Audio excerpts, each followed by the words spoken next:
Explain to these folks what dissociation and escapism is when you get to stress gets too much and people just kind of unplug and go away mentally and emotionally.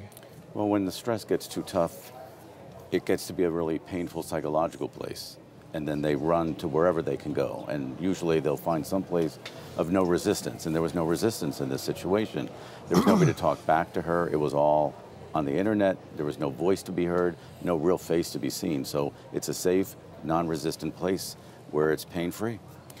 Yeah, and in this case, there was really low demand on her, right? Because there was no requirement, because the other side of the relationship wasn't asking her to do anything. Right. So she didn't have to perform, she didn't have to reciprocate, she didn't have to listen to her problems. It was all one-sided, it was all fanciful playtime. Yes, 100%, because the thing is, in all of the violations that she went through, she had no control. And in this one, she has control. It's pain-free, and she's got all the control. That's what she's looking for. Yeah, and the bridge, I think, here is because she was violated against her consent. Obviously, violation is always against your consent.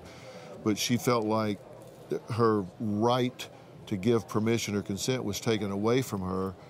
And that's what I think created empathy for her with Jasmine, where she said, okay, I've done that to her. I know how that feels. Right.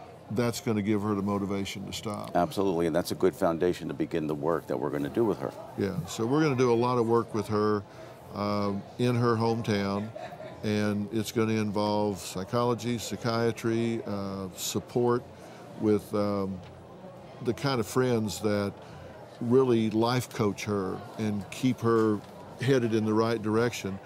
But right now, what she needs is not a new relationship. What she needs to do now is heal the relationship she has with herself and then with her mother. Right. And when that gets right, then we can build on it from there. Yep. So if you're doing that in your own life, ask yourself what you're running away from. Right. Because you got to deal with that. Thanks.